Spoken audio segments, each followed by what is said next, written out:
नमस्कार। झारखंड में विधानसभा चुनाव की तैयारी शुरू हो चुकी है। लोकसभा चुनाव के बाद 80 सीटों का ओपिनियन पोल भी सामने आ चुका है और 80 सीटों के जो आंकड़े हैं वो बेहद ही चौंकाने वाले सामने आ रहे हैं, क्योंकि लोकसभा चुनाव के परिणामों के बाद यहाँ 4 राज्यों में विधानसभा चुनाव की तैयारी की जा रही है। इस बार क्या कुछ आंकड़ा बनेगा?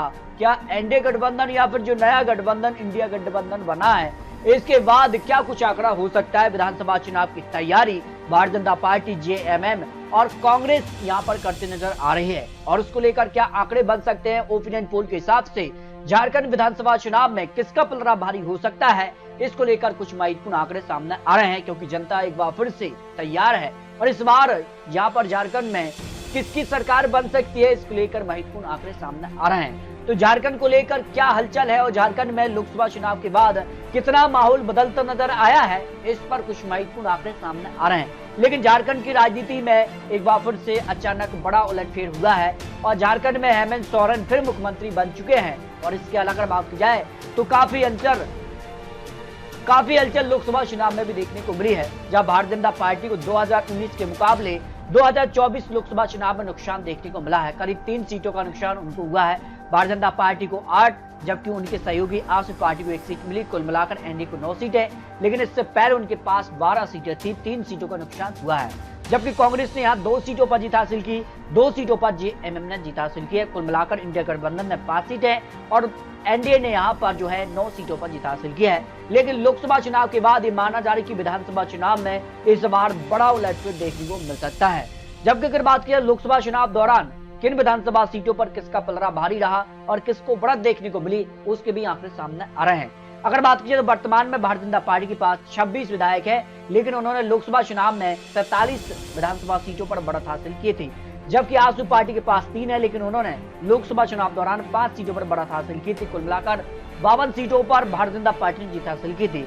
जबकि अगर बात की जाए इंडिया गठबंधन में, कांग्रेस ने 15 सीटों पर बढ़त हासिल की थी और जेएमएम ने 14 सीटों पर। वर्तमान में जेएमएम के पास 30 विधायक है और यहाँ कांग्रेस के पास 17 है। कुल मिलाकर बात की जाए तो यहाँ 29 सीटों पर इंडिया गठबंधन का पलड़ा भारी रहा था। लेकिन विधानसभा चुनाव में किसका पलड़ा भारी हो सकता है? नई सरकार का गठन हुआ है और नया मंत्रिमंडल विस्तार भी हुआ है। अब यहाँ पर चैंपाई पहले मुख्यमंत्री थे, लेकिन अब उन्हें यहाँ पर जल संसाधन मंत्री यहाँ पर विभाग दिया गया है। तो 4 राज्यों की चुनावी तैयारी में महाराष्ट्र, हरियाणा, झारखंड और जम्मू कश्मीर में किसका पलड़ा भारी हो सकता है? जम्मू कश्मीर में भी इसी साल चुनाव होने जा रहे हैं। तो हरियाणा को लेकर अगर बात की जाए तो सतीश पूनिया भारतीय जनता पार्टी, और जबकि झारखंड में लक्ष्मीकांत वाजपेयी को भारतीय जनता पार्टी ने अपना प्रभारी घोषित किया है।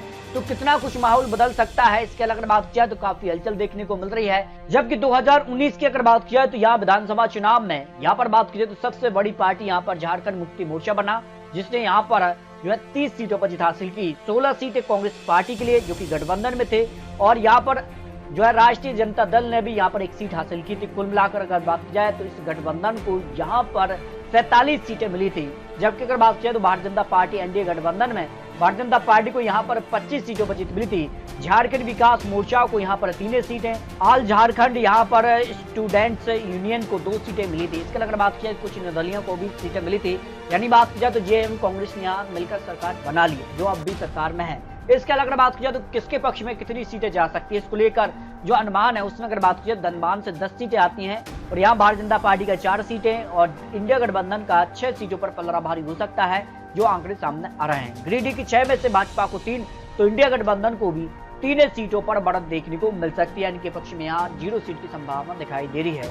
यहाँ पर पूर्वी सिंहभूम की 6 में से भाजपा को 1, तो इंडिया गठबंधन का 5 सीटों पर पलड़ा भारी हो सकता है। इनके पक्ष में यहाँ पर 0 सीट की संभावना दिखाई दे रही है।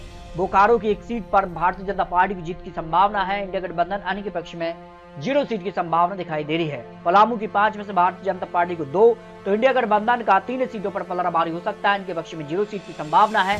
अब तक झारखंड को लेकर 28 सीटों का जो अनुमान है उसमें भाजपा को 11 सीटें, इंडिया गठबंधन को 17 और इनके पक्ष में 0 सीट की संभावना यहाँ दिखाई दे रही है।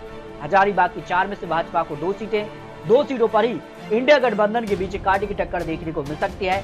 आने के पक्ष में यहाँ पर 0 सीट की संभावना दिखाई दे रही है। पश्चिम सिंहभूम की 5 में से भाजपा को 3 सीटें, इंडिया गठबंधन को 2 सीटें और आने के पक्ष में यहाँ 0 सीट की संभावना दिखाई दे रही है। अब तक 37 सीटों का जो अनुमान है उसमें कौन आगे दिखाई दे रहा है? भाजपा के लिए यहाँ पर 16 से 20 सीटों का अनुमान है, तो इंडिया गठबंधन यहाँ 21 से 25 सीट और अन्य के पक्ष में यहाँ पर 2 से 5 सीट का अनुमान हो सकता है। इसमें बात की जा रही है कि किस प्रकार के गठबंधन बनते हैं आरसीपी पार्टी और यहाँ पर निर्दलीय किसका समर्थन करते हैं, वो काफी महत्वपूर्ण हो जाता है। तो अन्य में भी यहाँ पर जो निर्दलीय विधायक है वो काफी महत्वपूर्ण हो जाते हैं। देवगढ़ की एक सीट पर इंडिया गठबंधन का पलड़ा भारी हो सकता है। भाजपा के पक्ष में 0 सीट की संभावना दिखाई दे रही है, जो अनुमान सामने आ रहे हैं। गढ़वा की एक सीट पर भी इंडिया गठबंधन को जीत का अनुमान हो सकता है। भारतीय जनता पार्टी अन्य के पक्ष में यहाँ पर भी 0 सीट की संभावना दिखाई दे रही है। दुमका की 5 में से भारतीय जनता पार्टी के लिए यहाँ पर 2 सीटें, इंडिया गठबंधन का 3 सीटों पर पलड़ा भारी हो सकता है। इनके पक्ष में 0 सीट की संभावना दिखाई दे रही है। अब तक 44 सीट के अनुमान में भारतीय जनता पार्टी को यहाँ 18 से 25 सीट, तो इंडिया गठबंधन को 25 से 30 सीट का अनुमान है। अन्य के पक्ष में 0-0 सीट की संभावना दिखाई दे रही है। गोंडा की एक सीट पर भारतीय जनता पार्टी को जीत की संभावना दिखाई दे रही है। साहिबगंज की एक सीट पर भी भारतीय जनता पार्टी यहाँ पर कमल खिलाने में सफल हो सकती है, जबकि सरायकेला की 4 में से 2 पर भारतीय जनता पार्टी और 2 सीट पर ही इंडिया गठबंधन के बीच कांटे की टक्कर देखने को मिल सकती है। इस तरह से अगर बात की जाए तो अब तक 50 सीट के अनुमान में भारतीय जनता पार्टी को 22 से या 30 सीट का अनुमान है, तो इंडिया गठबंधन को 25 से 30 सीट और अन्य के पक्ष में 2 से 5 सीट का अनुमान यहाँ पर दिखाई दे रहा है, जो अनुमान निकलकर सामने आ रहे हैं। चतरा की एक सीट पर भारतीय जनता पार्टी यहाँ पर कमल खिला सकती है। गुमला की एक सीट पर भी भारतीय जनता पार्टी को जीत का अनुमान सामने आ रहा है। इंडिया गठबंधन अन्य के पक्ष में यहाँ पर भी 0-0 सीट की संभावना दिखाई दे रही है। रामगढ़ की 2 में से दोनों सीटों पर भारतीय जनता पार्टी को जीत का अनुमान है। इंडिया गठबंधन अन्य के पक्ष में यहाँ पर भी 0-0 सीट की संभावना दिखाई दे रही है। पाकुड़ की 2 में से दोनों सीटों पर इंडिया गठबंधन का पलड़ा भारी हो सकता है। इसके अगर बात किया है लातेहार की एक सीट पर भी इंडिया गठबंधन के बीच कड़ी टक्कर देखने को मिल सकती है। कोडरमा की 3 में से तीनों सीटों पर इंडिया गठबंधन का पलड़ा भारी नजर आ रहा है। अन्य के पक्ष में यहाँ पर 0 सीट की संभावना दिखाई दे रही है। सिमडेगा की 4 में से 2 पर भारतीय जनता पार्टी और 2 पर ही इंडिया गठबंधन के बीच कांटे की टक्कर देखने को मिल सकती है। अन्य के पक्ष में यहाँ पर 0-0 सीट की संभावना दिखाई दे रही है। खूंटी की 6 पर बात की जाए तो भारतीय जनता पार्टी को 4, तो इंडिया गठबंधन को 2 और अन्य के पक्ष में 0-0 सीट की संभावना यहाँ दिखाई दे रही है। अगर बात की जाए लोहरदगा की 3 सीटों में से तो भाजपा को 1 सीट और इंडिया गठबंधन को 2 सीट का अनुमान है। अन्य के पक्ष में 0-0 सीट की संभावना यहाँ दिखाई दे रही है। रांची की 7 में से भारतीय जनता पार्टी को 3 सीटें, इंडिया गठबंधन का 4 सीट पर पलड़ा भारी है। अन्य के पक्ष में यहाँ पर 0-0 सीट की संभावना दिखाई दे रही है। इस तरह से झारखंड को लेकर जो आंकड़े सामने आ रहे हैं उसमें अगर बात की जाए तो 21 सीटों का जो महत्वपूर्ण गणित है उसमें भारतीय जनता पार्टी को 36 से 40 सीट का अनुमान सामने आ रहा है।